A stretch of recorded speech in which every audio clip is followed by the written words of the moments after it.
Пам-пам-пам. Витик.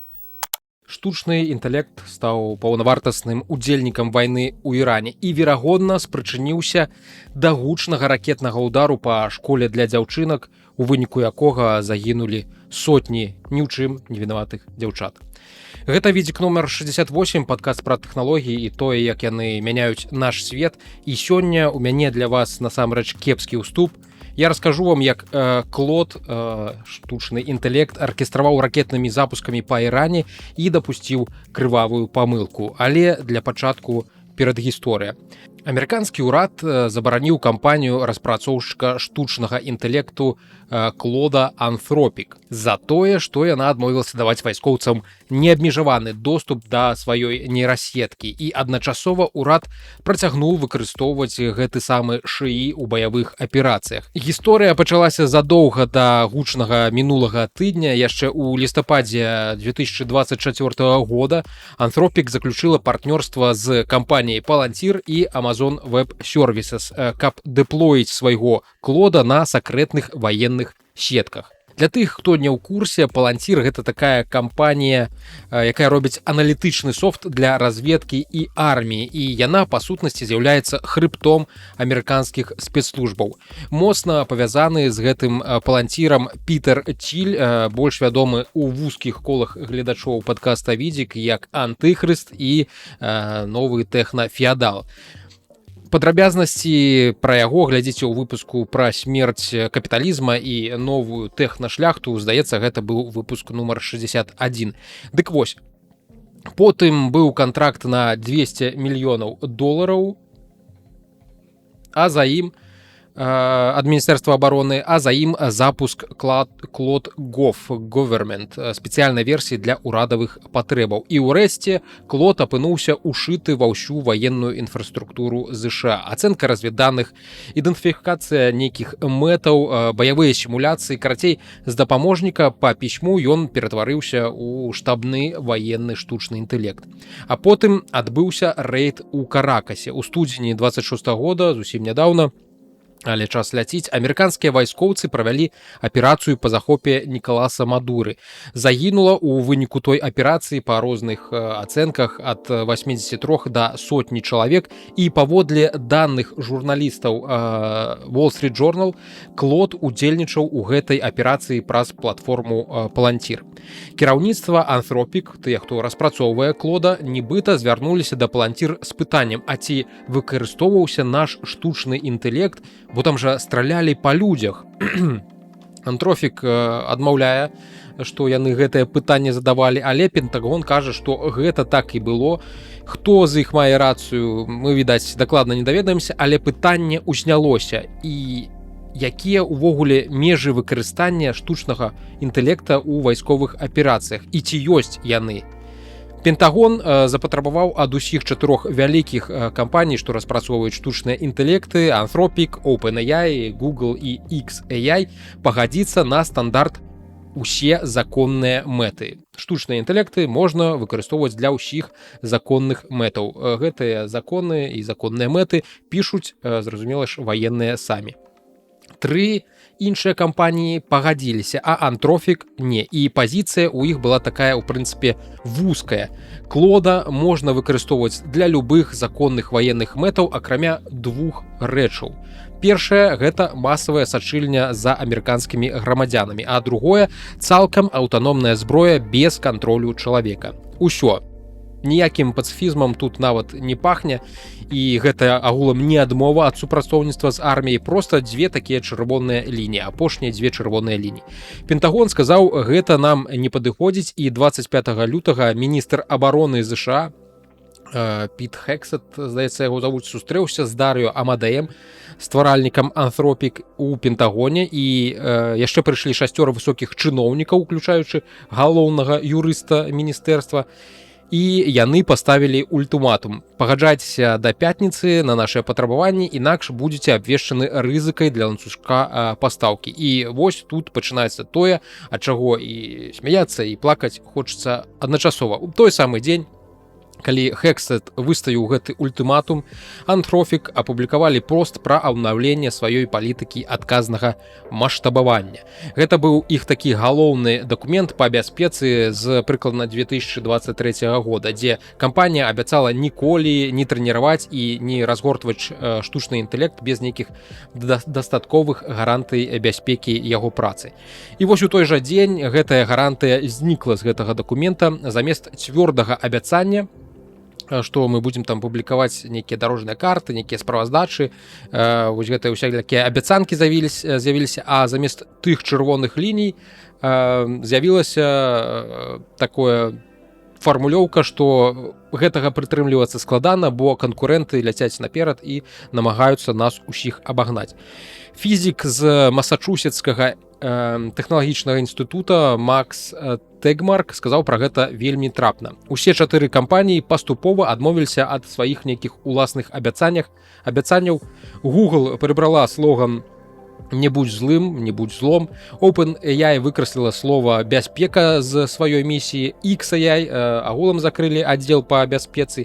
І вось Anthropic і яго выснова такая. Цяпер у Амерыцы менш рэгулявання штучнага інтэлекта, сістэм штучнага інтэлекта, чым рэгуляцыі існуе для бутэрбродаў. 27 лютага Амадэй апублікаваў афіцыйны адказ. Мы не можам па сумленні выканаць патрабаванні Пентагона. І тут жа прэзідэнт Трамп напісаў у сваёй сацыяльнай сетцы Truth Social вялікімі літарамі, бо інакш ён зразумела ж не ўмее, пра тое, што радыкальная, лявацкая, воўкнутая кампанія не будзе дыктаваць умовы амерыканскай арміі. Anthropic абвясцілі рызыкай для ланцужка пастаўкі нацыянальнай бяспекі. Першы раз у гісторыі гэту статус прысвоілі уласна амерыканскай кампаніі, а не якой-небудзь кітайскай Huawei. А праз некалькі гадзін Сэм Альтман з OpenAI згуляў у пацука і апублікаваў паведамленне пра новы кантракт з Пентагонам. Ён напісаў, што ў яго тыя ж чырвоныя лініі, што і ў Anthropic.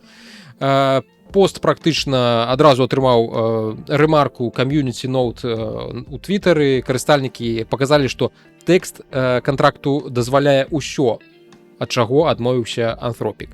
Ранкам таго ж дня Альтман казаў журналістам, што падзяляе пазіцыю Anthropic і трэба яе трымацца, а ўвечары ўжо падпісаў здзелку з ваеннымі. Шчыра, такому хуткаму перабыванню пазайздросціць нават Усейн Болт.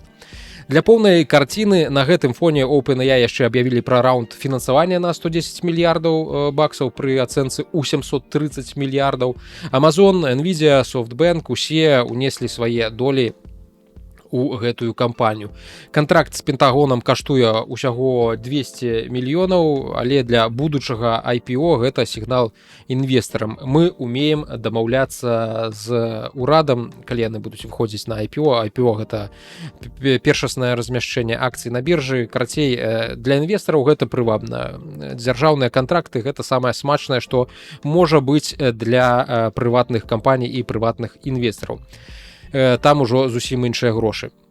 Між тым, больш за 300 супрацоўнікаў Гугла і 60 з OpenAI падпісалі адкрыты ліст з патрабаваннем для сваіх кампаній трымаць тую ж лінію, якую трымала Anthropic.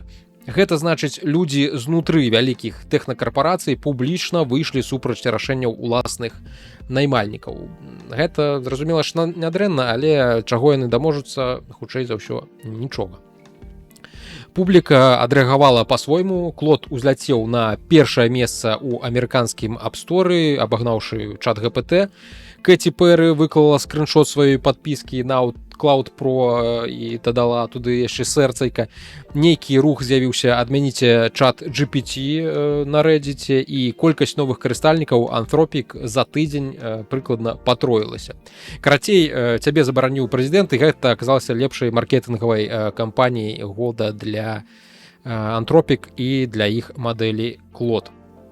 Але вось апошняя дэталь, якая ўсё ставіць зноўку з ног на галаву, таму што 1 сакавіка Wall Street Journal, амерыканскае выданне, паведаміла, што амерыканская армія выкарыстоўвала Клода падчас авіяудараў па Іране. У той самы дзень, калі Трамп загадаў усім федэральным ведомствам спыніць выкарыстанне тэхналогій Anthropic, Клод вёў ацэнку разведданых, ідэнтыфікаваў нейкія мэты, мадэляваў баявыя сцэнары, той самы Клод, якога толькі што забаранілі. Тлумачэнне Пентагона было простае.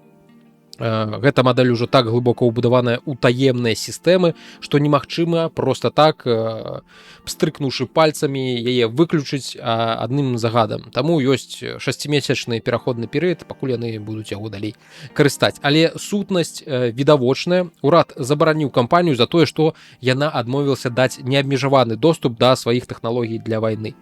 І адразу выкарыстаў гэтыя тэхналогіі ў сваёй наступнай вайне. Гэта не іронія, гэта не сатыра, гэта проста тое, як сёння працуе наш вар'яцкі свет. А цяпер пра практыку забойстваў з дапамогай штучнага інтэлекта. ЗША і Ізраіль за першыя 12 гадзінаў удараў па Іране выпусцілі каля 9 сотень ракет. Забіты аятала Хаменеі, разбурана значная частка сістэмаў удару ў адказ. Усё адначасова, усё зроблена скаардынавана. Па інфармацыі шматлікіх выданняў, што той жа Wall Street Journal, што The Guardian брытанскага, з такой хуткасцю і такім маштабам працаваў не нейкі генерал з картай і бідонам кавы, а сістэма машыннага навучання. І хутчэй за ўсё гэта быў Клод ад гэтых жа узгаданых вышэй Anthropic. Тут ён быў інтэграваны ў сістэму кампаніі Palantir і займаўся тым, што навукова называецца скарачэннем kill-chain. Kill-chain гэта такі ланцужок ад знайшоў мэту да выпусціў ракету.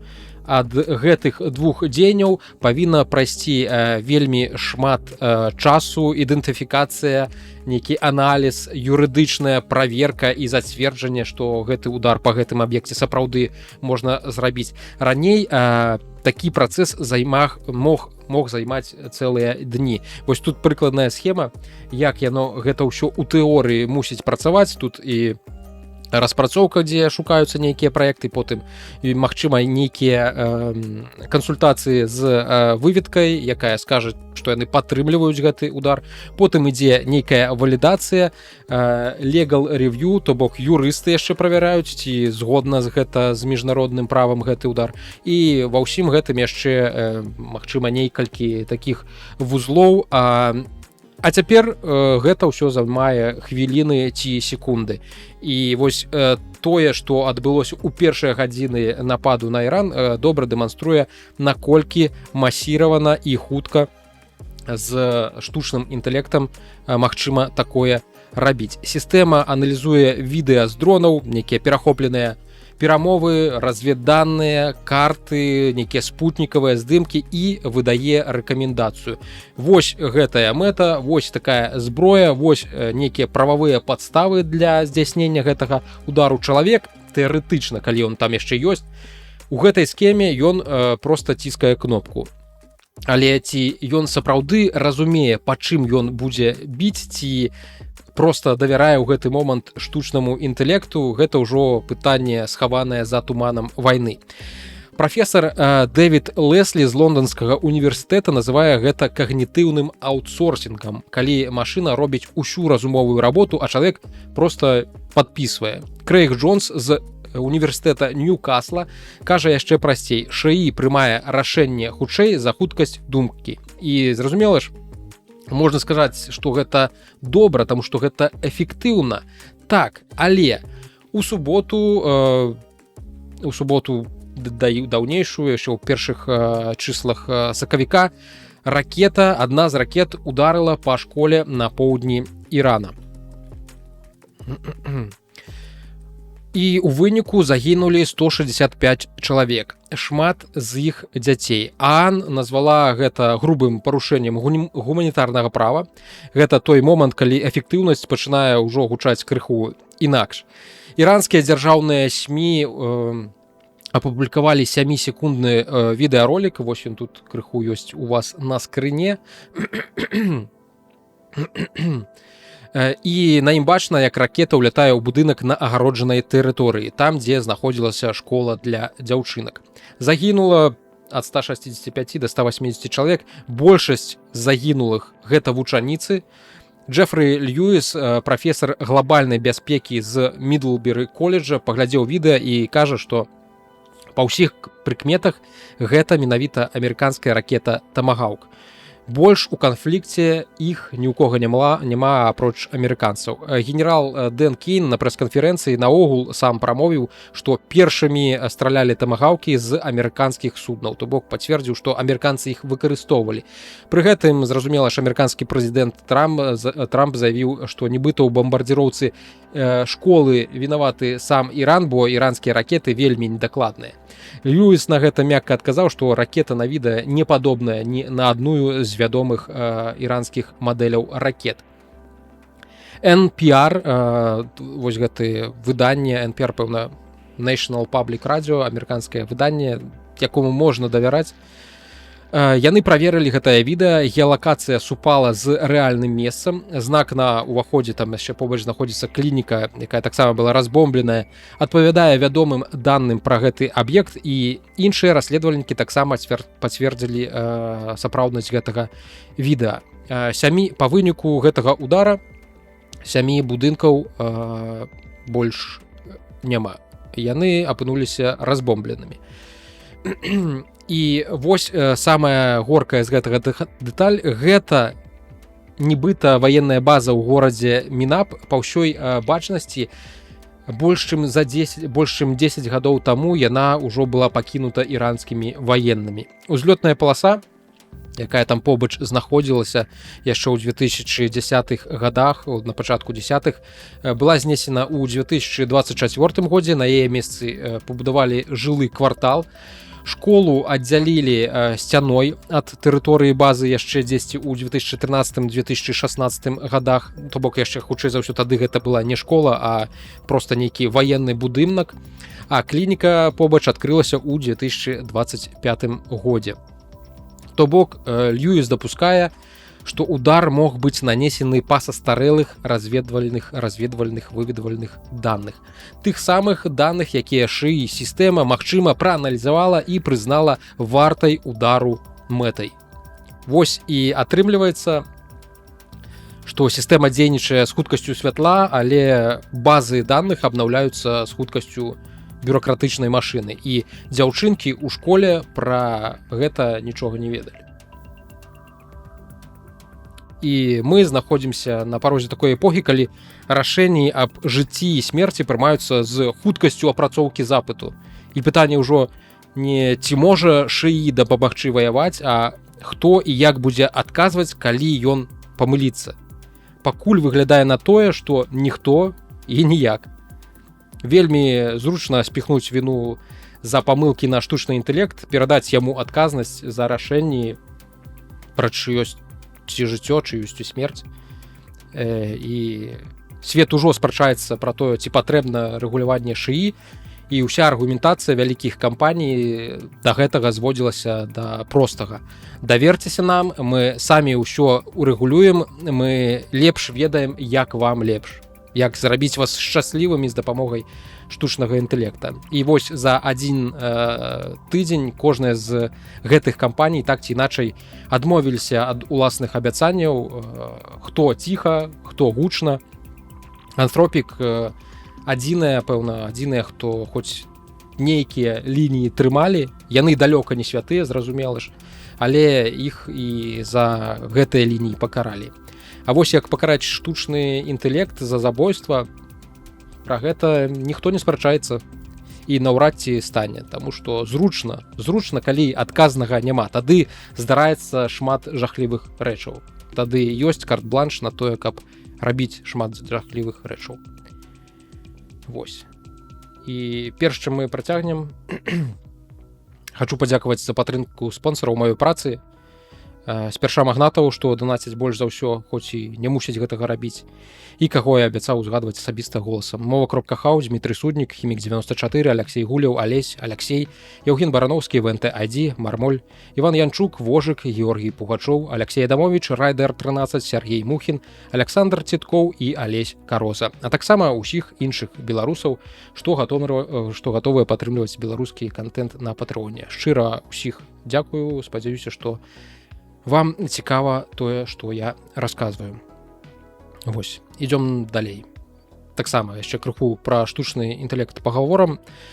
Amazon, адна з найбуйнейшых тэхналагічных кампаній планеты, якая штодня апрацоўвае мільёны транзакцый, апынулася ў сітуацыі, калі ёй прыйшлося склікаць інжынерны мітынг, экстраны разбор палётаў праз серыю збояў, часткова выкліканых уласнымі іх нейрасеткавымі інструментамі для напісання кода. Значыць, вось як гэта было, вось як гэта працуе. У снежні мінулага года Amazon Web Services, гэта такое воблачнае падраздзяленне Amazon, якое забяспечвае серверы для працы паловы інтэрнэту, яно паклала на 13 гадзін уласны калькулятар кошту для кліентаў. Прычына, проста інжынеры далі аднаму нейрасеткаваму інструменту правы на пэўныя змены ў сістэме. І ён па-джэнтльменску, ацаніўшы сітуацыю, прыйшоў да высновы і вырашыў, што, ведаеце, тут трэба не проста правіць, тут трэба знесці ўсё нахрен і пабудаваць нанова. 13 гадзін ён гэта ўсё будаваў, кліенты ляжалі. Але і гэта яшчэ не ўсё. У пачатку сакавіка сам інтэрнэт-магазин Amazon, той, дзе палова заходняга свету закупляецца, не працаваў амаль 6 гадзін. Людзі не маглі ні купіць нічога, ні нават паглядзець цану на тавар. На працягу 6 гадзін такое непланавае абслугоўванне, гэта катастрофа ў маштабах гіганта тэхнаіндустрыі. Мне нават страшна ўявіць, колькі грошай яны страцілі за гэтыя 6 гадзін. І старэйшы віцэ-прэзідэнт кампаніі Дэйв Трудуэлл, чалавек, які раней працаваў у Microsoft, так што ён знаёмы з тым, як буйныя карпорацыі разбіраюць тэхнічны бардак, напісаў лісты ўсім інжынерам прыкладна наступнага зместу. Сябры, давайте будзем шчырыя, даступнасць сайта апошнім часам была так сабе. Гэта карпаратыўны эвфемізм да фразы «у нас пажар, усе на сходку», і гэтым разам гэтая сходка не апцыянальная, усім быць абавязкова. І па выніку яны прыйшлі да высновы, што цяпер усялякія джуніоры і сярэдняга ўзроўню інжынеры, медлы, яны не могуць самастойна выкатваць змены, зробленыя з дапамогай штучнага інтэлекта. Патрэбна некалькі ухвалаў, нейкіх подпісаў ад старэйшых распрацоўшчыкаў. І вось на гэтым фоне, калі такія праблемы са штучным інтэлектам адбываюцца у вялікіх карпорацый, мы ўсё яшчэ дазваляем, мы нічога не дазваляем, але хтосьці яшчэ дазваляе прымаць штучным інтэлектам рашэнне пра чыёсьці жыццё і чыёсьці смерць. Ось, магчыма, трэба таксама задумацца пра подпісы і карацей. Добра. І яшчэ адна тэхналагічная важная, як мне падаецца, падзея мінулага тыдня ці гэтага, здаецца, тыдня, таму што на гэтым тыдні урэшце свет пабачыў MacBook Neo. Гэта такі танны MacBook.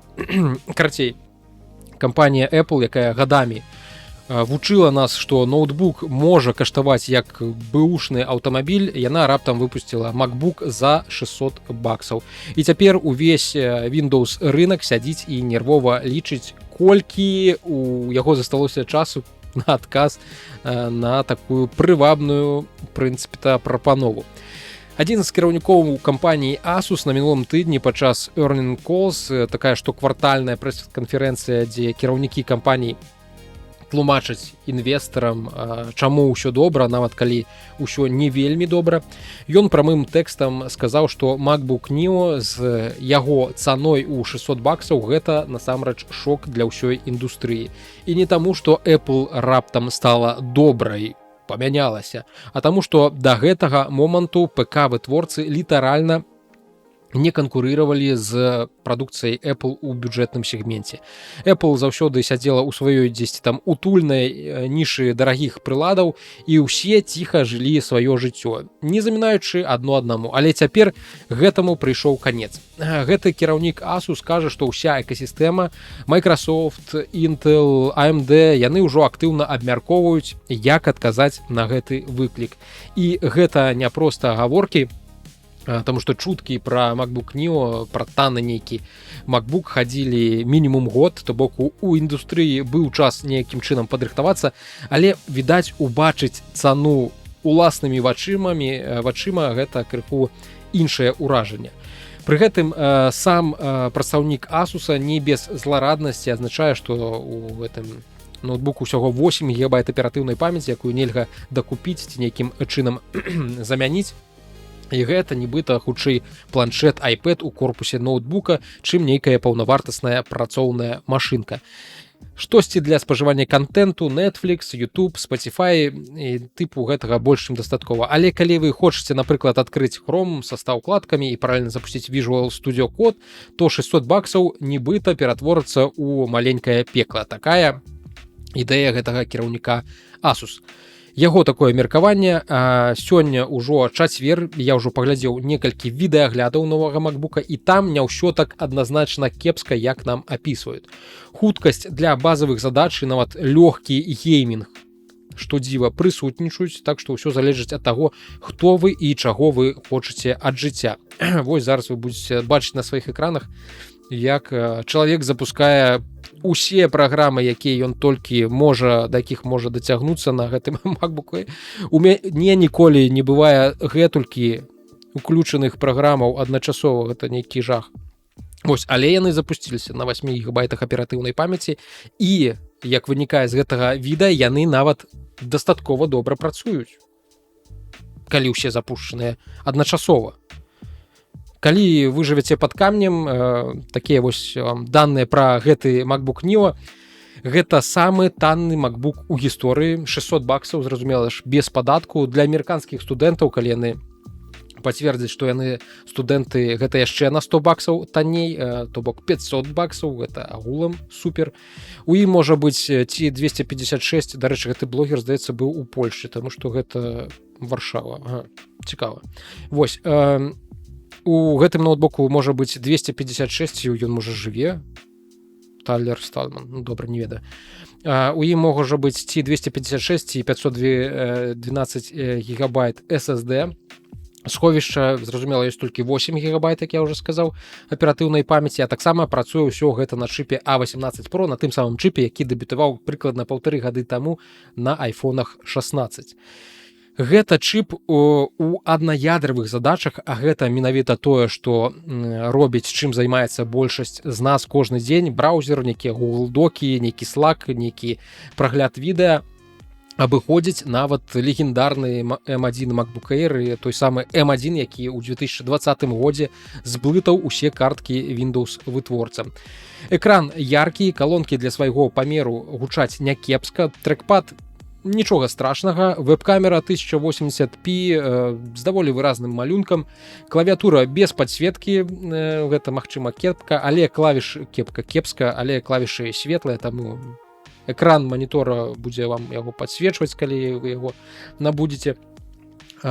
І два USB-C парты, адзін хуткасны, які дазваляе падлучыцца да манітора, і другі так сабе. Калі MacBook Neo падлучаны да электрасілкавання, застаецца, зразумела ж, усяго адзін порт, таму, вось такі базавы бюджэтны MacBook. Цяпер пра яго межы. 60 укладак у Chrome, 4 дэсктопы якія-небудзь, гэта ўжо пераказваю вам тое, што рабілі на The Verge з гэтым ноутбукам. І YouTube працуючы, Slack, Steam, некая музыка грае, і Neo ўжо можа пачынаць запінацца. Гэта не слабасць, насамрэч, гэта просто такі іншы клас прылады. Усё ж такі гэта бюджэтная машына з 8 гігабайтамі аператыўнай памяці і мабільным працэсарам 1,5-гадавой даўніны. Гэта жах. Гэта жах. Увогуле супер, што ён працуе і што гэты чалавек, які вось зараз мы глядзім на відэа, што ён з ім можа працаваць і рабіць, рэдагаваць нейкае 4К відэа. Вось. Таму агулам пра MacBook Neo з усялякіх аглядаў можна сказаць, што гэта клас прыладай, які заточаны пад працу з такімі праграмамі, як Canva і CapCut, а не такімі прафесійнымі, як Photoshop ці Premiere. Калі ты рэдагуеш нейкія RAW здымкі ў Lightroom, то перад прагляд гэтых здымкаў будзе працаваць хуценька, але калі ты пачынаеш ужо паглыбляцца у саму нейкім чынам змяняць гэтыя здымкі, то тут ужо прыйдзецца пачакаць, пакуль поўны сыры здымак загрузіцца ў памяць і апрацуецца.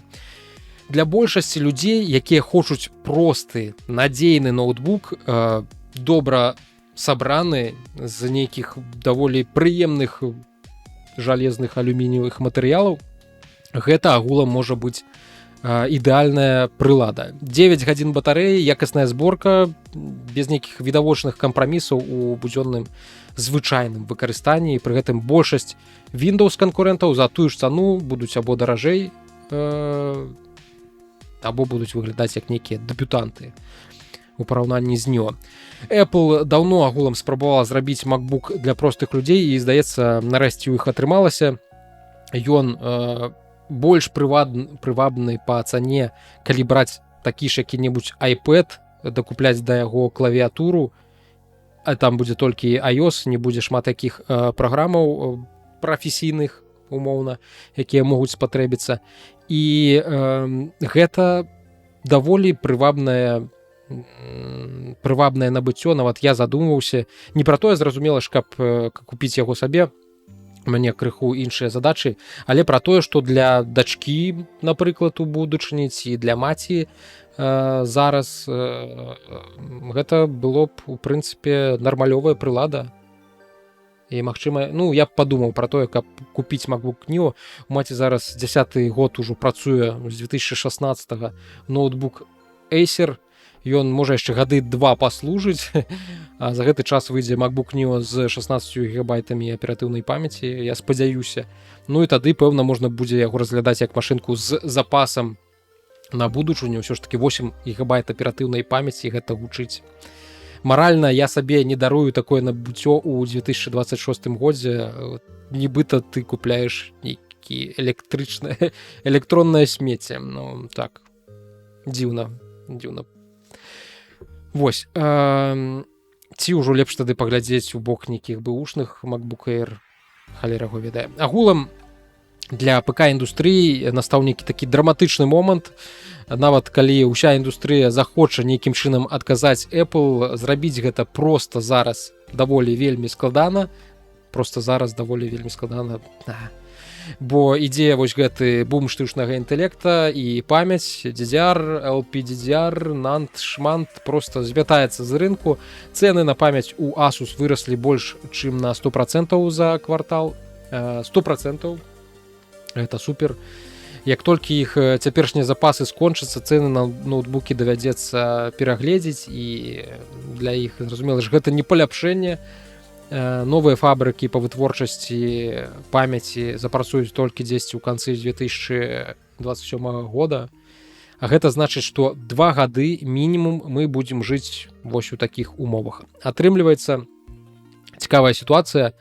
Apple ціскае на рынок, цісне на рынок знізу сваёй цанавой прапановай, а дэфіцыт памяці цісне на вытворцаў зверху коштамі. І Windows вытворцы апынуліся ў такім бутэрбродзе, канапцы.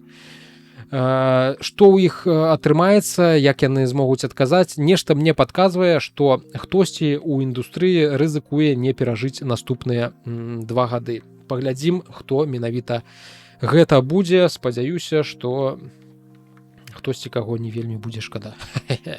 Добра, а цяпер давайте пяройдзем да крыху гульнявых навінаў. Іх таксама сабралося нямала. Хтосьці выкідвае ў інтэрнэт фатаграфію пустога пакоя з жоўтымі сценамі і люмінесцэнтнымі лямпамі, і гэта стварае цэлы жанр фільмаў жахаў, цэлы жанр жахаў у культуры, які потым будзе экранізаваць адна з самых прэстыжных кінакампаній свету. Не сцэнарый, не якая-небудзь кніга, не ідэя прафесійнага сцэнарыста, проста фотка і некалькі радкоў ад ананімуса на фарчане. Дык вось, студыя А24 выпускае паўнаметражны фільм «Backrooms», і рэжысёру гэтага фільма усяго толькі 20 гадоў. У маі 2019 года на дошцы X 4chan з сайта гэтага 4chan іміджборды, такое месца ў інтэрнэце, дзе людзі абмяркоўваюць усялякіх прывідаў, не апазнаныя лятаючыя аб'екты і іншыя рэчы, пра якія не расказваюць сваёй матулі ўсур'ёз. Нейкі ананім запосціў там прыкладна вось такі здымак, які вы бачыце ў сябе на экранах. На гэтым здымку прасторны пакой, шэра-жоўты дыван, перагародкі, люмінесцэнтнае святло. Ніякай асаблівай гісторыі за гэтым здымкам не было.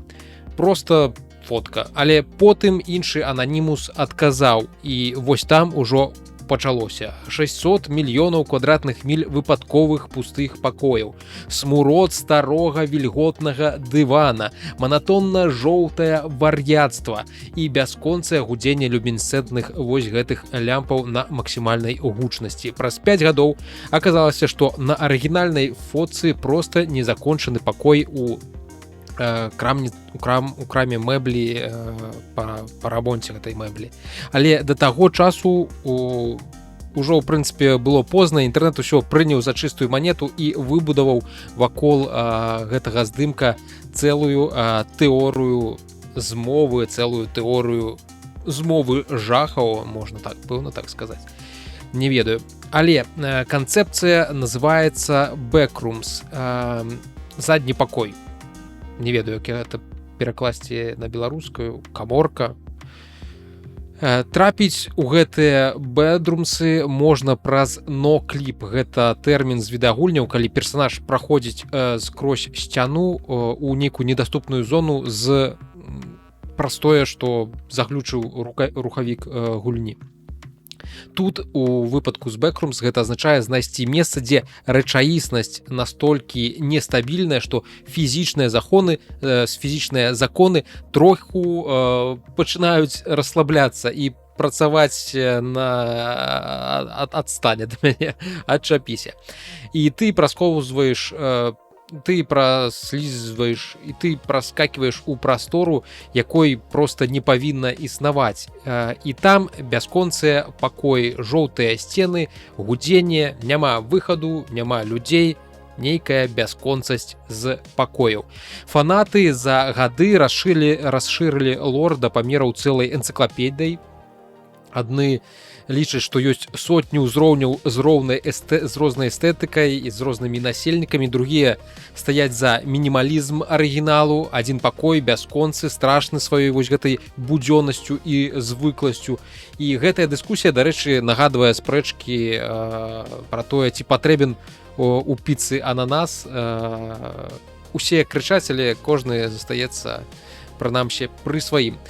Ключавая постаць ва ўсёй гэтай гісторыі гэта Кейн Парсонс, вядомы як Кейн Пікселс. Яму 20 гадоў, і ён зрабіў на Ютубе серыю кароткіх фільмаў па Backrooms, якая стала па выніку культавай. Там з'явіліся свае персанажы, нейкія сакрэтныя федэральныя арганізацыі, уласная, зразумела ж, распрацаваная эстэтыка. Усё гэта было настолькі якасна зроблена ў жанры вось такого аналагавага жаху, які вы бачыце на сваіх экранах. Калі вось відэа так спецыяльна выглядае як запіс са старой камеры, са старога камкодера, і тут нейкія бясконцыя тунэлі пакояў. І А24 усім гэтым натхніліся і вырашылі даць гэтаму хлопцу бюджэт на поўны метр. У 20 гадоў. Рэжысёр паўнаметражнага фільма А24 у 20 гадоў. Просто цудоўна. Трэйлер ужо выйшаў, як я вам яго дэманстраваў на самом пачатку. Там гэтыя бясконцыя спускі праз паверхі ўніз, дзе з кожным разам пакой крыху мяняецца і выглядае інакш, незвычайна, а часам і незвычайна жахліва. Ну, зразумела ж, такі прэцэдэнт, ён цікавы тым, што вось гэта інтэрнэт-культура па выніку пранікае ў папулярную культуру. Мы гэта ўжо неаднойчы насамрэч бачылі, такога шталту прыклады. Тыя, хто глядзеў серыял «Северэнс», раздзяленне, яны напэўна адразу ж могуць убачыць і натхніцца і знайсці, чым натхняліся стваральнікі гэтага серыяла. Тут таксама офіс без выхаду, нейкая карпаратыўная бесчалавечнасць і ўсё вось гэта таксама з гэтай культуры бэкрумс. Чаму гэта цікава само па сабе? Бо бэкрумс як жанр у гульнях гэта часцей за ўсё такое кааператыўны сурвайвал. І так як фільм выходзіць 29 мая 2026 года, ужо сёння з гэтага жанру можна памацаць дэмку гульні беларускіх распрацоўшчыкаў, чым я і заняўся дзесьці вось прыкладна у гэтым моманце. Я праходзіў гэтую дэмку ад каманды беларускіх распрацоўшчыкаў, якая каманда завецца. Так, тут я ўсё читаю нотатки, дзе тут хоць якое-нибудь дзеянне давайте знойдзем. Вось, напрыклад, тут.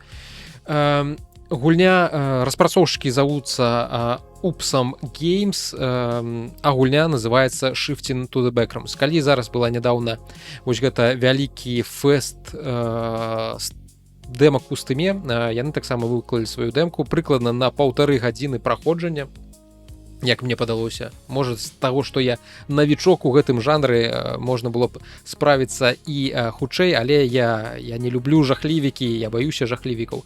Таму я праходзіў яе даволі доўга па маіх мерках. Дык вось, гэта адзіночная гульня, у адрозненне ад большасці, пэўна, такіх вось сурвайвал бэкрумсаў вось гэтага жанра, які існуе. Тут ёсць гісторыя, тут ёсць нейкая драма, тут ёсць галоўны герой са сваім іменем і са сваёй траўмай. Лакацыі. Першае, што кідаецца ў вочы, Upsum Games сапраўды адышлі ад вось такіх затасаваных жоўтых калідораў, якія прысутнічаюць, пэўна, ва ўсіх гульнях такога кшталту. Тут ёсць і сюррэалізм, тут ёсць і абстракцыя, тут часам вельмі знаёмыя дэталі з'яўляюцца. Пэўна, вось зараз я вам прадэманструю адну з такіх дэталек. Калі вы глядзелі шоу Трумана, то, пэўна, для вас вось гэтая лесвіца ў неба на краю мора таксама штосьці значыць. У адным месцы я знайшоў шпалеры, магчыма, гэта нават вось гэта месца, вы можете яго зараз пабачыць. Шпалеры, як у нямецкім серыяле Dark, як пацвердзілі распрацоўшчыкі, гэта сапраўды пасхалка, я сапраўды не вар'ят, таму што я не мог доўга зразумець, ці праўда гэта тыя шпалеры, пра якія думаю, ці не, яны мне вельмі падаліся знаёмымі. Ну, я быў першым чалавекам, хто гэтую пасхалку заўважыў, прынамсі з тых, каго разработчыкі бачылі, глядзелі. Не дзіва, бо насамрэч гэты серыял Dark, Цемра я пераглядаў двойчы. Не заўсёды па сваім жаданні, але так рабіў. Вось, спыніўся перад гэтымі шпалерамі, пастаяў, прыемна, калі распрацоўшчыкі агулам разумеюць, на якой культурнай хвалі яны плывуць і нейкім чынам знаходзяцца ў гэтай культурнай хвалі. Агучка. Асобная, даволі важная гісторыя — гэта агучка. Яна тут ёсць, і гэтая агучка нават беларуская, якасная і прыемная. Гэта рэдкасць, вялікая рэдкасць нават па сусветных мерках. А тут беларускія распрацоўшчыкі, беларуская мова і зроблена з павагай да слухача. Тут можна здымаць капялюш, з гэтым усё добра. Галаваломкі. Некалькі штук я вырашыў з першага разу і адчуў сябе, шчыра кажучы, такім геніем, зразумела ж, якім я і з'яўляюся. Вось тут я напалохаўся ў першы раз да вялікіх дрыжыкаў. Не люблю хорары. Потым мяне яшчэ доўга даганялі мурашы. Пра галаваломкі геніем я себе адчуваў даволі часта, потым, вядома, з'яўляліся новыя галаваломкі, наступныя геній кудысьці сыходзіў, але адчуванне задавальнення ад іх рашэння ўсё ж такі ёсць. Дэмка доўгая, у мяне сышло, як я ўжо казаў, пэўна, паўтары гадзіны, калі я не памыляюся. І гэта сапраўды шчодра для некага такого бясплатнага прыв'ю. Відаць, гісторыя там ёсць, па гэтым прыв'ю зразумела, што там нейкая гісторыя ёсць, сямейная драма, намёкі на нешта цяжкае, магчыма, нават на нейкі гвалт. Усё гэта заінтрыгавала, хочацца ведаць, чым гэта скончыцца. І вось тут вы яшчэ раз маглі назіраць мой асабісты стоп-кран на гэтым урывачку кавалачку. Тут яшчэ быў і гук страшэнна непрыемны. Гэта скрымеры, іх тут ёсць, яны мяне максімальна дасталі, буду шчырым. Разумею, што хорар гэта хорар, але скрымер для мяне гэта як калі стендапер замест нейкага панчлайна просто крычыць табе ў вуха «Мнагачлен!» ці штосьці такое. Тэхнічна з гэтага, зразумела, можна пасмяяцца, але ці з'яўляецца гэта нейкім мастацтвам, я сумняюся. Гэта такі самы танны білет на адрэналін, і мне асабіста ён не падыходзіць. Таму мая рэкамендацыя гучыць так. Дэмку, калі яна яшчэ, зразумела ж, ёсць, паспрабуйце, яна вартая увагі, асабліва калі вы фанат такога жанру. Гадзіна добрага беларускага інды-хорару бясплатна з беларускай агучкай, гэта насамрэч сумленная прапанова. Але сам я на рэлізе, які адбудзецца, здаецца, ўжо праз некалькі дзён, 3 ці 2 дні адбудзецца. Я на рэлізе на гульню буду назіраць здалёку, бо скрымеры гэта ўсё ж такі не маё. Я ўжо дастаткова напалоханы жыццём без усялякіх гульняў. Вы, калі не, то шукайце ў стыме Shifting to the Backrooms. Магчыма, я зараз нават змагу дзесьці знайсці хуценька, як гэта ўсё выглядае. Вось, назва. Запомнілі, пайшлі шукаць у стыме. Пайшлі глядзець, магчыма, пройдзеце дэмку. Цяпер зусім іншая гісторыя. Tales of Meadows. Таксама беларускія распрацоўшчыкі, таксама дэмка. Але тут мы апускаемся з такіх містычных бэкрум спакояў на зямлю. Гульня пра тураўскае княства, сярэдневякоўе, культы, забойства. Адразу скажу шчыра, студэнцкае паходжанне гэтай гульні добра бачнае.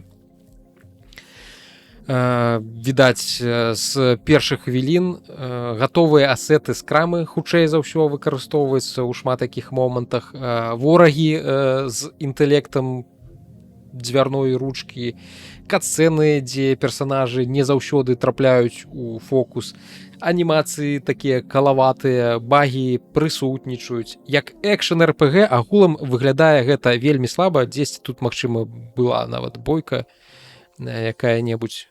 Я змагу яе вам прадэманстраваць. Таму тут хлусіць нават не буду. Нават у якасці дэмкі гэта выглядае вельмі і вельмі слаба. Але ёсць некалькі рэчаў, за якія можна агулам хлопцаў пахваліць. Па-першае, гэта беларуская агучка. Гэта добра, хоць мне і не падабаецца яе вось такі пафасны стыль месцамі, ён заўважны. Магчыма, ён так зроблены, каб суадносіцца з той дэмкай, якую мы бачым на экранах. Але агучка ёсць, гэта добра. Па-другое, што мне спадабалася, што ў гэтай гульні ёсць хоць нейкая, але ідэя. У гэтай гульні ёсць сцэнарысты, зразумела, што таксама хутчэй за ўсё студэнт Слава Давідзюк.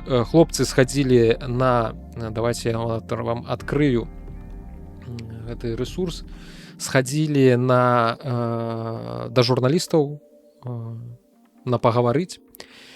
І расказалі, што вось гэты сцэнарыст Слава Давідзюк прыдумаў гісторыю пра ланцыжок загадкавых забойстваў і старажытны культ у Тураве. І гэта нібыта не выпадковы выбар. Зробім яшчэ больше, каб вам было лепш відаць. Бабуля аднаго з распрацоўшчыкаў адтуль, з Турава. Хлопец хадзіў у мясцовы музей, і музей, між іншым, нібыта нейкім чынам цяпер з хлопцамі супрацоўнічае. Прынамсі так яны самі казалі ў інтэрв'ю вось этого Office Life. Самі яны кажуць, што арыентуюцца на ведзьмара і цытуюць Караткевіча, які казаў: рабі як не робіць ніхто. Амбіцыі, зразумела ж, касмічныя ў хлопцаў, размаўляць яны любяць, умеюць. Бюджэт не касмічны, усяго $400, не $1000, а просто $400 на ўсю распрацоўку. Гэта менш, чым пэўная кошт якога-небудзь офіснага крэсла, на якім сядзіць гейм-дызайнер у Ubisoft.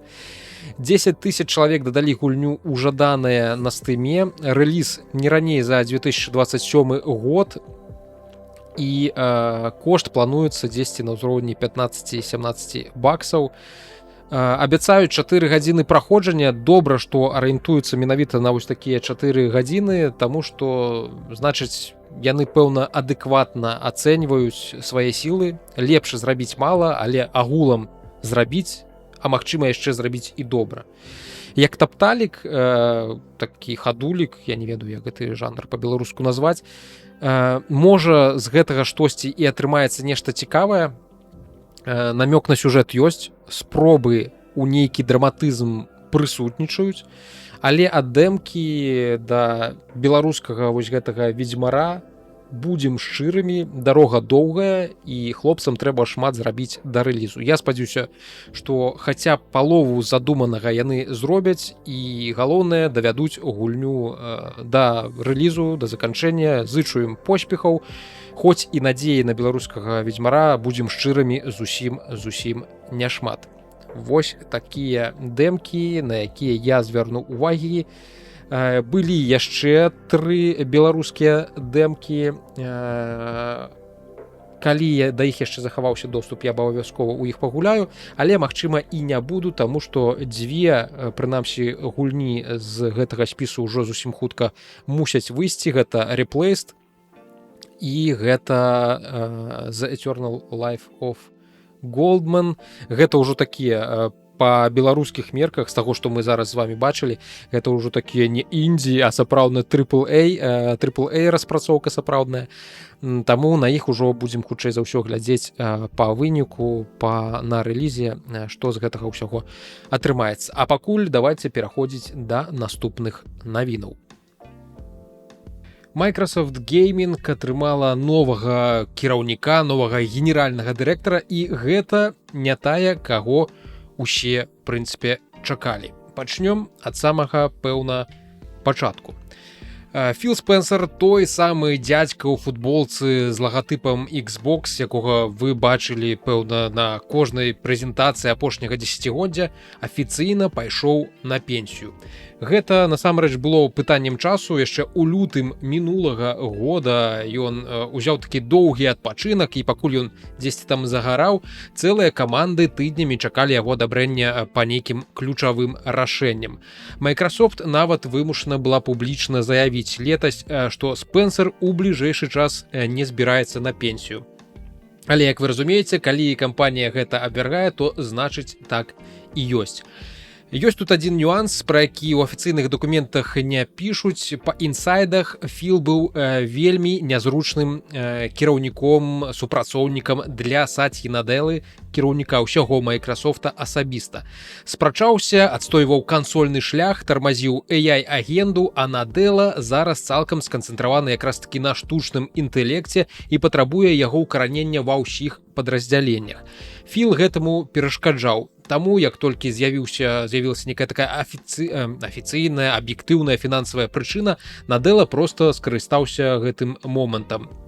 Магчыма, і пенсія ўсё ж такі Філ адпрацаваў 38 гадоў у Майкрасофце, але больш падобна на такое культурнае звальненне без скандалу. Разам са Спенсерам нечакана сышла і Сара Бонд, прэзідэнтка Xbox, якую ўсе лічылі яго натуральнай пераемніцай.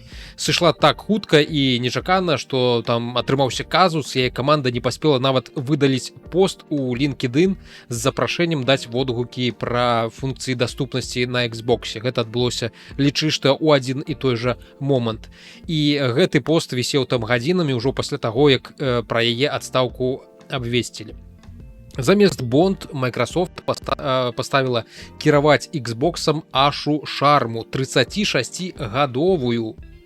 38 гадоў досведа у Філа Спенсера і мяняюць яго на 36гадовую былую топ-менеджерку ў сферы штучнага інтэлекту. Яна працавала ў дэпартаменце Core AI у самім Microsoft. Я лічу, што вы разумееце, чым тут насамрэч пахне, чаго гэта водар.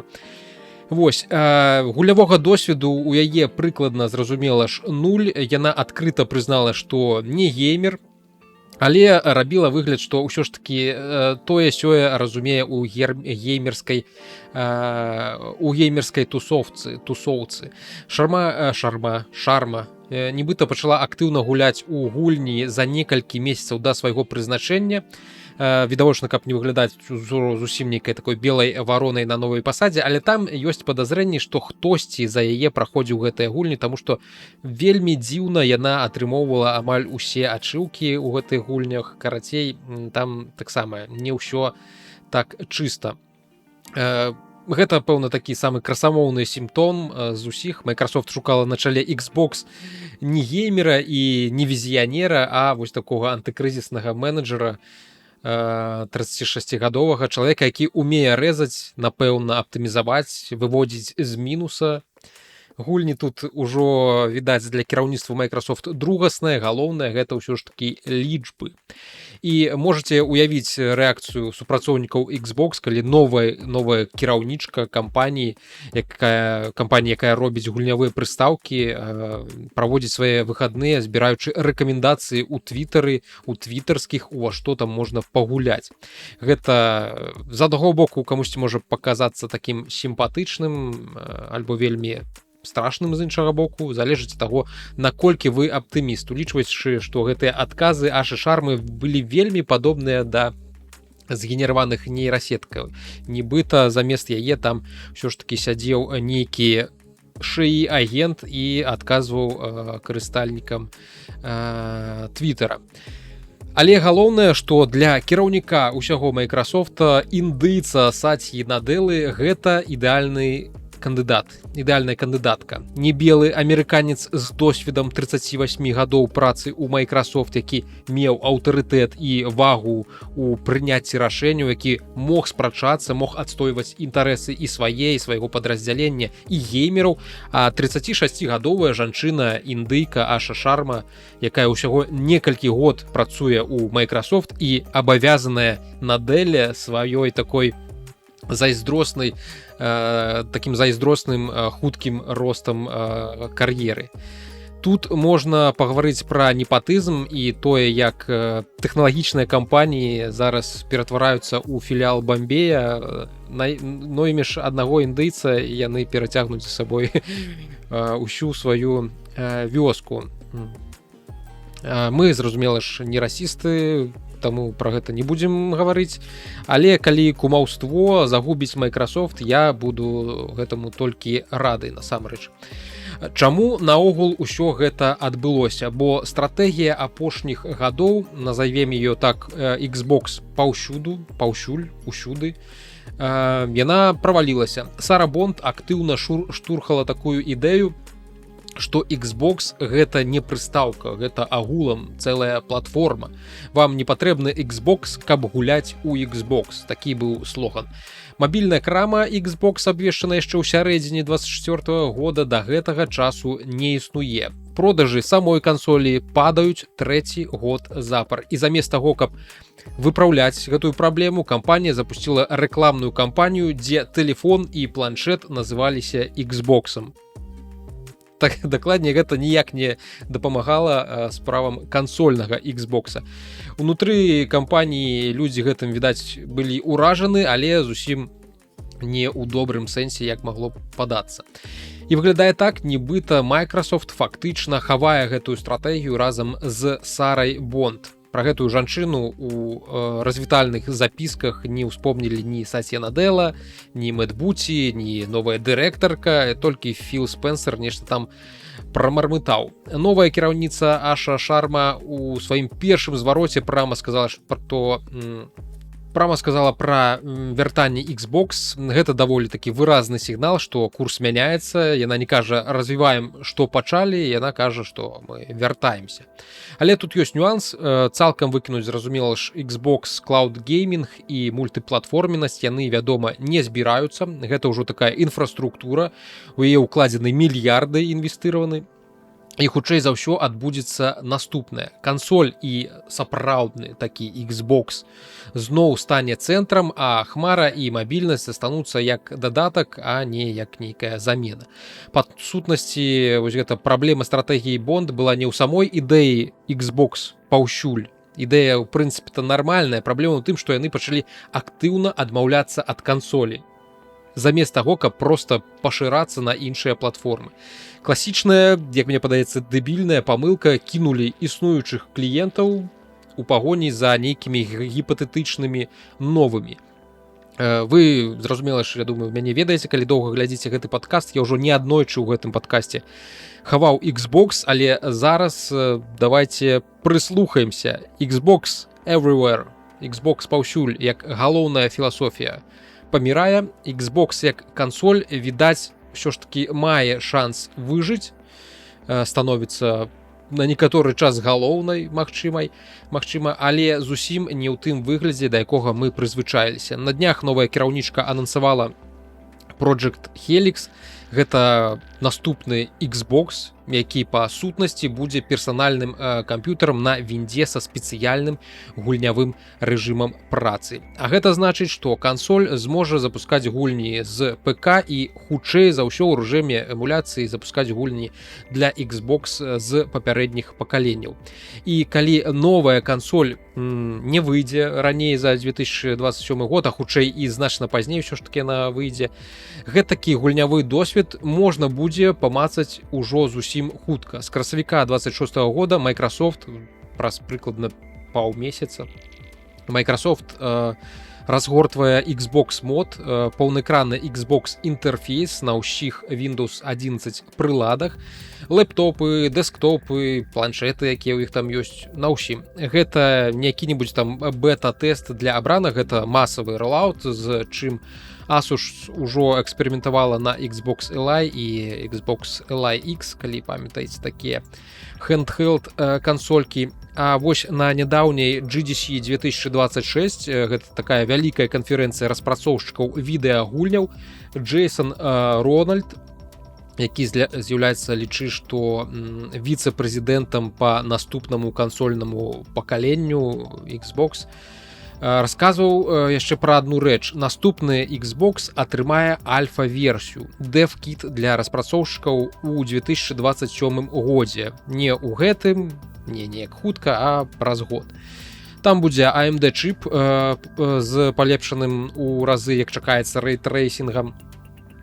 Цікава, тут зараз на відэаверсіі ідзе прэзентацыя Xbox 2019 года, і тут дэманструюць кінематаграфічны трэйлер Кіберпанка 2077. Цікава паглядзець, успомніць, як гэта агулам было. Дык вось, DevKit, вяртаемся да яго. Там будзе AMD чып, там будзе палепшаны рэйтрейсінг, там будзе новая тэхналогія апскейлінгу FSR Diamond.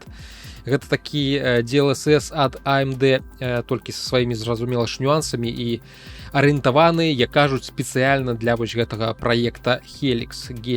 Microsoft прамым тэкстам кажа, мы хочам, каб распрацоўшчыкі пісалі гульню адзін раз, і яна запускалася і на вось гэтым нашым новым Xbox, і на любым ПК. Адзін код, адна купля праз Xbox Play Anywhere, і гуляеш там ужо на кансолі, на ПК, або ў воблаку, дзе б ты там не знаходзіўся. Зразумела ж, кансоль пры гэтым застаецца нібыта ў планах. Каталог ужо мае больш за 1500 гульняў. Гэта будзе такая не рэвалюцыя, а такое паступовае сціранне мяжы паміж Windows і паміж Xbox, якім мы яго памятаем. Нарэшце гэта ўжо некі пачынае набываць выразныя контуры. Дадайце сюды Advanced Shader Delivery. Гэта такая тэхналогія, якая дазволіць прэкампіляваць шэйдеры загадзя на серверы і спампоўваць іх разам з гульнёй, што пазбавіць нас, мы не будзем вымушаныя глядзець на фрызы пры першым запуску ці чакаць гэтай кампіляцыі шэйдеру на уласнай машыне, на уласным камп'ютары, калі яны будуць там кампілявацца пад нашу канкрэтную відэакартку. І штосьці атрымліваецца ўжо блізкае да паўнавартаснага такога кансольнага досведу. Valve рабіла нешта падобнае ў Steam гадамі. Ой, зараз, дарэчы, на экране першы раз мы побачым, я памятаю гэты момант, побачылі Кіану Рыўза ў ролі Ви у Кіберпанку 2077. Гэта была сапраўдная бомба, бамбічная бомба. І зараз тут будзе яго мем цудоўны. Вось, таму глядзіце ў першую чаргу відэатрансляцыю. Вось, чаму гэта важна за межамі яшчэ нейкай адной функцыі? Таму што перад намі сапраўднае перавызначэнне таго, чым з'яўляецца Xbox. Гэта ўжо не будзе такая скрынка пад тэлевізар. Гэта платформа з тым воблакам, якое развівалі з ПК і з кансолі дзесьці, магчыма, з якога-небудзь 2029 года гэта будзе ўжо з'явіцца ўсё ж такі фізічная прыстаўка, наступны Xbox. Такім чынам ператвараецца Xbox у тое, чым Steam заўсёды быў для ПК-геймераў. Для ПК-геймераў убудаваная экасістэма, якую цяжка пакінуць, якая будзе паўсюль побач з табой. Гэта пакуль што ўсё словы. Зразумела ж, як яно будзе насамрэч, мы яшчэ будзем глядзець. Плюс да ўсяго Microsoft абяцае вярнуць нейкія класічныя Xbox гульні ў рамках падрыхтоўкі да свайго 25-гадовага юбілею кансолі. Што менавіта вернуць, пакуль невядома, але намёкі на іканічныя першакласныя франшызы ёсць. Гэта можа быць які-небудзь Halo 1 на ПК у 4К у рэжыме Xbox, калі гэта агулам камусьці яшчэ будзе патрэбна. Але агулам, калі вяртацца да перастановак у гульнявым дэпартаменце Microsoft, то Філ Спенсер гэта чалавек, які некалі выратаваў Xbox пасля катастрафічнага старту Xbox One. Тады, насамрэч, Microsoft спрабавала прадаць гульнявую прыстаўку як такі медыа-цэнтр, усё ў адным для вашага дому, прытым з абавязковым падключэннем падлучэннем да інтэрнэту і такімі скандальнымі абмежаваннямі на купленыя гульні. Спенсер гэты курс выправіў, увёў кросплей паміж кансолю і ПК, увёў Game Pass, набыў цэлую кучу студый. Гэта быў сапраўдны разварот. Зараз Xbox зноў трэба разварочвацца, і гэтым разам ужо разварочвацца без Спенсера. Аша Шарма, здаецца, прыходзіць з нейкім досведам запуску платформаў і прыцягненнем новых карыстальнікаў. Яна працавала ў Instacart і ў Meta. Менавіта гэтага Xbox, пэўна, зараз катастрафічна не хапала апошнімі гадамі. Уменне прывабіць новую аўдыторыю, але ці зможа чалавек без гульнявога досведу зразумець, чаго хочуць гэтыя геймеры, я асабіста ў гэтым моцна сумняюся. Адзіная рэч, якая магла б трошачкі супакойваць, у сваім першым звароце Аша Шарма прама казала, што не будзе затапляць экасістэму Xbox бяздушным AI-смеццем, улічваючы, адкуль яна прыйшла з гэтага AI Core падраздзялення дэпартамента Microsoft, гэта было, пэўна, першым рэфлексам. Тое, што яна гэта зараз выразна адхіліла, гэта добры знак, ці хутчэй усё ж такі такі разумны піяр-ход. Цяжка паверыць, што нейрасеткі не будуць нейкім чынам пранікаць у гэтую гульнявую сістэму, асабліва пад такім кіраўніком і пад такой павесткай, якая зараз існуе ў Microsoft. Калі паслухаць тое, пра што шэпчуцца інсайдары, карціна агулам больш тонкая, па чутках нейрасеткі ў галасы, тэксты, візуал гульняў спачатку пускаць не збіраюцца, каб не злаваць геймераў вось так адразу. А вось у нябачную частку, нейкія тэхнічныя кампаненты, у аптымізацыю, ўсё тое, чаго гулец наўпрост не бачыць, будуць спрабаваць прапіхваць. і паралельна будуць звальняць, зразумела ж, тых супрацоўнікаў, якіх можна замяніць штучным інтэлектам і такім чынам зэканоміць на зарплатах. Гэта значыць, што абяцаная без AI смецця тэхнічна не хлусня, просто вы гэтага смецця не пабачыце, таму што гэта тычыцца толькі таго, што ёсць на паверхні. Усё астатняе гэта вялікі, гэта такі маўклівы эксперымент за кулісамі, і менавіта таму прыход шармы так непакоіць частку супрацоўнікаў Xbox. Яна прыйшла з AI падраздзялення Microsoft, і ніхто не верыць, што яна сюды прыйшла гуляць у Halo. Xbox насамрэч гэта адзін з такіх нямногіх спажывецкіх брэндаў Microsoft, які людзі яшчэ ведаюць і пэўна яшчэ хтосьці яго любіць. Microsoft не можа сабе дазволіць проста так яго страціць, таму гэтыя змены, як мне падаецца, не проста перастаноўка гэтых крэслаў, а вось такі апошні шанец даказаць, што Xbox як платформа яшчэ мае нейкую будучыню. Ёсць рэч, пра якую Microsoft публічна не гаворыць, але якая ўсё ж такі вызначае ўсё астатняе, як мы ўжо разабраліся у выпадку з PlayStation, гэта эксклюзіўнасць. Калісьці менавіта эксклюзівы былі галоўнай прычынай купіць кансоль. Sony гэта разумее ідэальна. God of War 2018 года калісьці прымусіла мяне набыць PlayStation 4 Pro. Я прайшоў, потым прайшоў Death Stranding і, в прынцыпе, прадаў пасля гэтага кансоль.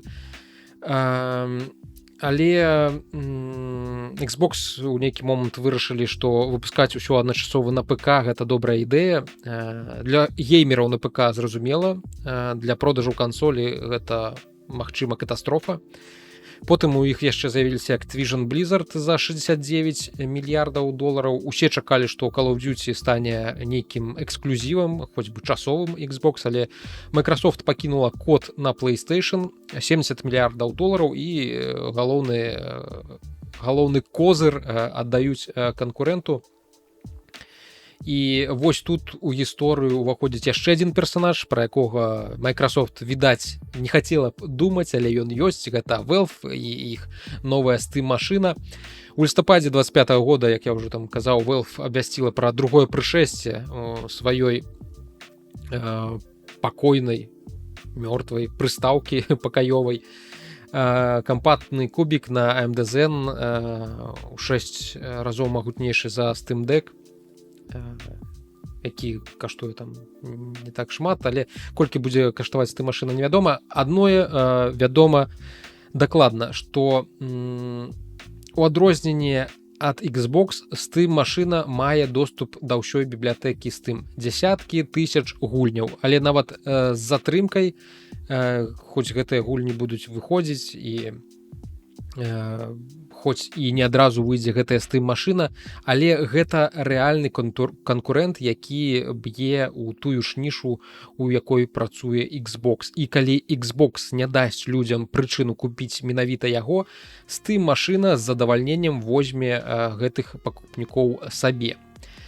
Таму, калі Шарма кажа пра вяртанне рызыкоўнага духу, гэта трэба разумець літаральна, бо рынок ужо не той, справа ўжо не толькі ў PlayStation.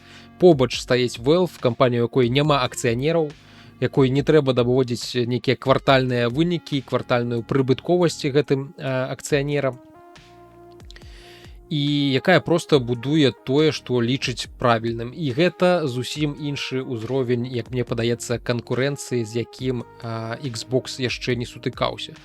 Microsoft, магчыма, ужо не можа вярнуцца да поўнай эксклюзіўнасці. Яны падпісалі дамовы, выбудавалі Game Pass вакол вось гэтай мультыплатформеннасці, прывучылі аўдыторыю да таго, што Xbox гэта не скрынка пад тэлевізарам.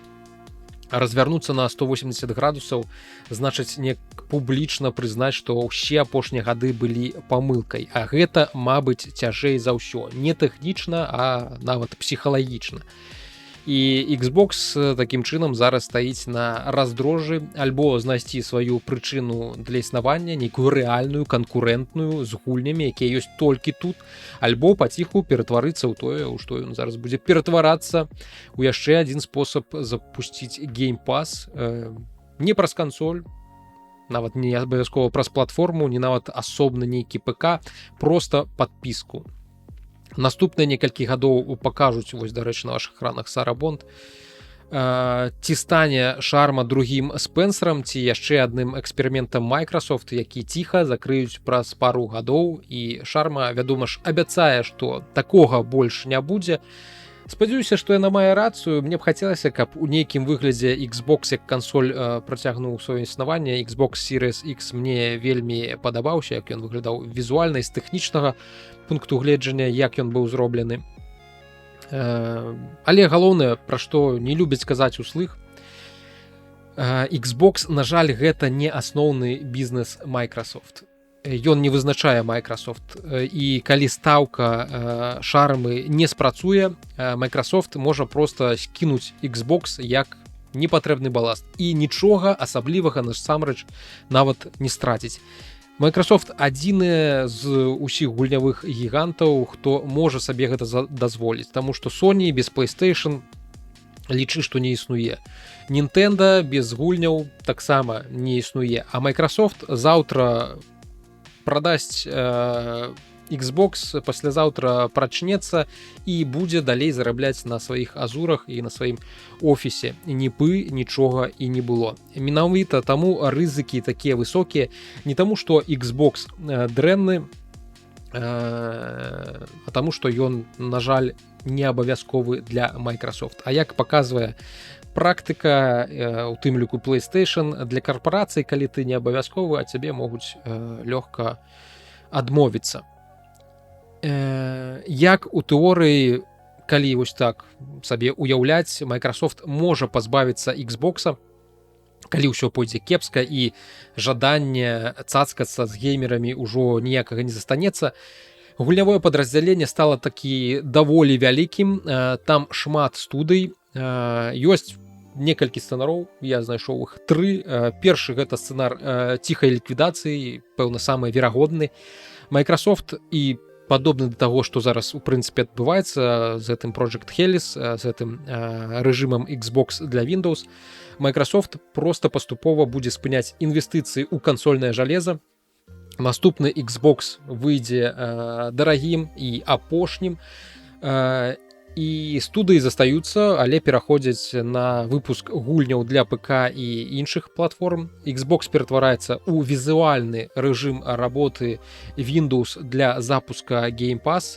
Кансоль памірае не з гучным трэскам, а з такім ціхім выдыхам, незаўважна для большасці геймераў. Іншы сцэнарый — гэта агулам распродаж студый і выхад з гэтага бізнеса. Microsoft зараз належыць Activision Blizzard, Bethesda, Obsidian, Double Fine і яшчэ з дзясятак студый, вельмі добрых студый. Калі Xbox як бізнес не пойдзе, гэтыя актывы каштуюць насамрэч велізарных грошай, іх можна прадаць. Bethesda ці Blizzard цалкам рэальная здзелка для якой-небудзь Sony, Tencent або нават Amazon, але студый так шмат, што у выніку гэтай распродажы, мне падаецца, штосьці будзе проста закінута і знікне. Ці, як яшчэ варыянт пазбавіцца гульнявога бізнеса, проста выдзеліць яго ў нейкую асобную кампанію. Выдзеліць Xbox у асобную структуру, як гэта рабілі з некаторымі іншымі падраздзяленнямі. Тады кансоль ці гульнявы бізнес, ён зможа жыць сам па сабе, будзе шукаць грошы, шукаць нейкія інвестыцыі, магчыма, прыцягваць гэтыя інвестыцыі, з'явяцца нейкія новыя інвестары, Tencent той жа увойдзе ў Xbox на 50% ці што-нибудь такое.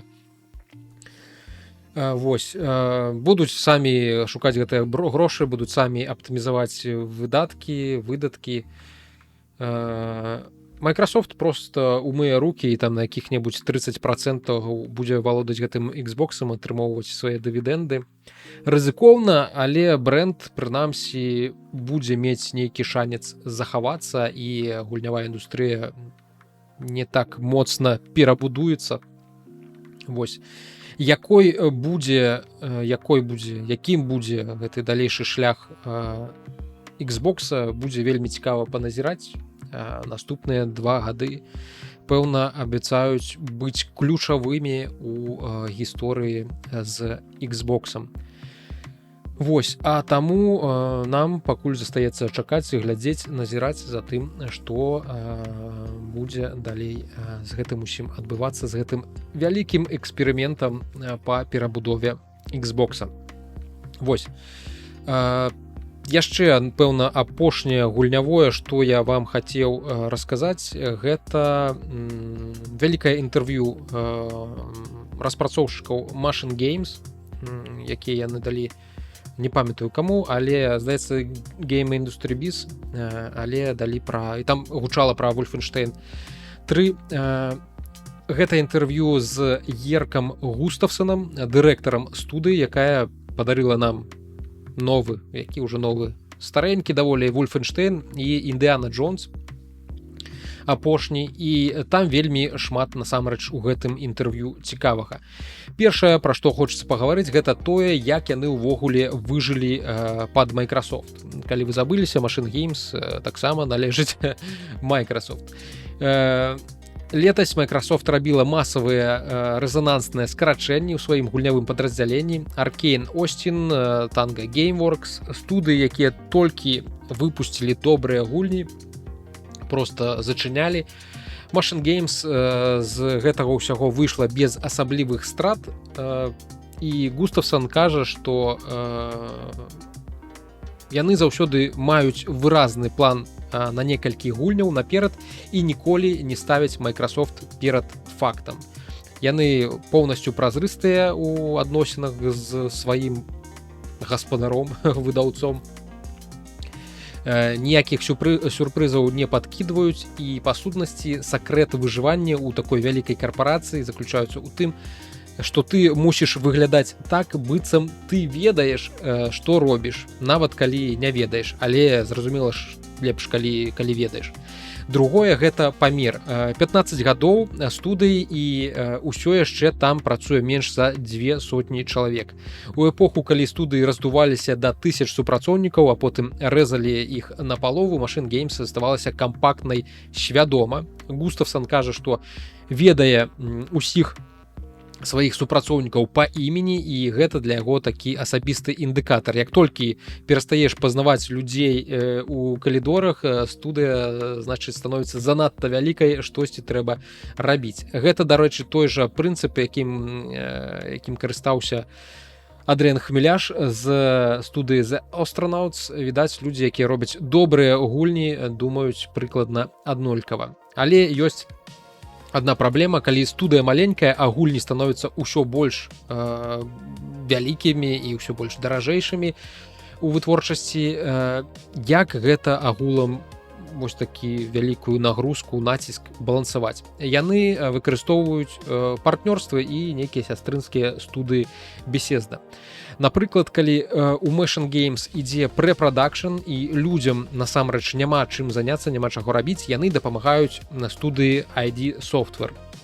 Менавіта так частка каманды працавала над Doom The Dark Ages. Гэта, дарэчы, быў не проста аутсорс. Густавсон называе гэта здаровай канкурэнцыяй. Нельга быць горш за суседзяў па Microsoft. Ідзеш, дапамагаеш, яны зарабляюць нейкія грошыкі і набіраюцца нейкага досведу. Асобна хачу адзначыць тэму вяртання ў офіс, якая зараз вельмі балючая для індустрыі. У Machine Games большасць распрацоўшчыкаў працуе ў рэжыме 3 дні ў офісе і 2 дні дома, але спецыялісты высокага ўзроўню, сеньоры, дырэктары, ліды, прадзюсары, яны 5 дзён у тыдзень працуюць з офіса, і студыя рухаецца ў бок яшчэ большай прысутнасці на месцы. На жаль, гэта, пэўна, ва ўсёй індустрыі зараз такі шлях. Густавсан кажа, што гэта проста эфектыўней, жывая камунікацыя, адчыненыя дзверы, культура дыялогу. У Швецыі гэта, дарэчы, менш балюча, большасць людзей жыве блізка ад офіса, не так як звычайна гэта у Штатах, дзе можна ехаць на працу па некалькі гадзін ці нават больш. Цяпер пра Індыяну Джонса, гульню, якая, шчыра кажучы, многіх здзівіла. Machine Games ніколі раней не рабіла цін рэйтынгавых гульняў. Усё, што яны выпускалі, было ўзроўня Major, рэйтынгу Major. Кроў, кішкі, нацысты, якіх разносяць на кавалачкі. А тут трэба было зрабіць мякка, трэба было зрабіць у той жа час цікава. І Густавсан прызнаецца, што гэта было вельмі цяжка, і нават ён сам доўга не мог растлумачыць камандзе, чаго менавіта яны дамагаюцца. Разуменне прыйшло амаль у апошні год вытворчасці. Робіш гульню некалькі гадоў, і толькі за год да выхаду людзі пачынаюць разумець, што яны робяць. Гэта або геній, або адрэналін. Я да гэтага часу сам не разумею. Але гульня выйшла добрая, сабрала кучу ўзнагарод, і гэта таксама добрае. І вось да чаго я хачу прыйсці ў выніку. Machine Games гэта такі рэдкі прыклад студыі, якая не гналася за модай, якая не раздувалася ў часы ковід-буму, не выдавала прэс-рэлізы пра метаверс і усялякія шыі рэвалюцыі, не адкрывала офісы ў якім-небудзь Бангалоры, дзе таннейшая працоўная сіла. Яны проста рабілі гульні. Густавсан кажа важную рэч: у відэагульнях, у адрозненне ад кіно, нельга выйграць, калі ў цябе дрэнная адзнака на метакрытыку. Нізкарэйтынгавы фільм можа сабраць мільёны, а нізкарэйтынгавая гульня амаль гарантавана правальваецца. Таму адзіная доўгатэрміновая стратэгія проста рабіць добра. Усе пра гэта кажуць, але не ва ўсіх гэта насамрэч атрымоўваецца. І наконт Wolfenstein 3 Густавсан не пацвердзіў, але сказаў, што мы не скончылі з Wolfenstein. Трылогія павінна быць завершана, калі ён не скажа. Гэта, як вядома, у перакладзе з кіраўніцкай мовы азначае, што яно ёсць у плане і, магчыма, бліжэй, чым нам ўсё ж такі падаецца. Пра што Густавсан не сказаў у інтэрв'ю, але інтэрнэт ужо ўсё ж такі даведаўся, бо калі студыя пачынае прэпрадакшн, пачынае распрацоўку, перадпрацоўку гульні, то часам з'яўляецца і неабходнасць паклікаць актораў на кастынг для захопаў руху, і гэта цяжка схаваць. Паводле крыніцы такога рэсурсу, як MP First, праект ужо ідзе, распрацоўка Wolfenstein 3 ужо ідзе пад кодавай назвай Валькірыі, і гэта, дарэчы, вельмі красамоўна. Аперацыя Валькірыя — гэта рэальны гістарычны план замаху на Гітлера. Нават ёсць такі фільм з Томам Крузам, і раю вам яго паглядзець. Дык вось, магчыма, у Wolfenstein 3 мы нарэшце зможам гэта зрабіць уласнаручна, і Бласкавіч зробіць тое, што Том Круз не змог, дабярэцца да Гітлера. Кастынг Кол таксама раскрыў дэталі аб новым персанажы. Там будзе некая дзяўчынка па імені Сафія, ва ўзросце каля 8-11 гадоў, сірата з сабакам Ральфам. Яна далучыцца да Бласкавіча і яго атрада. І нягледзячы на нейкую вось такую траўму і недавер да дарослых, яна раскрыецца як моцная і стойкая асоба пад апекай супраціву Блашкавіча. Верагодна,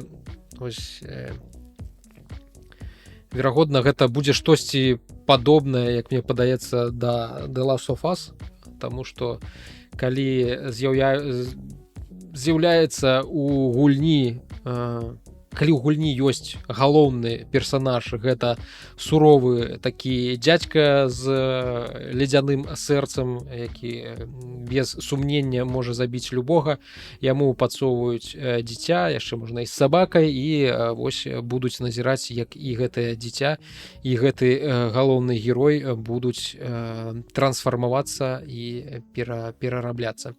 Вось здымкі захопу руху пачынаюцца ў красавіку і могуць працягнуцца да 2027 года, вынікае з гэтай аб'явы. Значыць, раней позняга 2027 гульні можна не чакаць, рэалістычна яна хутчэй за ўсё выйдзе дзесьці ў 2028. Але ўжо добра, што яна выйдзе. Я вялікі фанат абедзвюх новых Вольфенштайнаў, і мне было вельмі прыкра, калі стала зразумела, што з трэцім яны не будуць спяшацца. Трылогія мусіць нейкім чынам скончыцца. Мы павінны ўбачыць фінал прыгодаў Би-Джей Бласкавіча.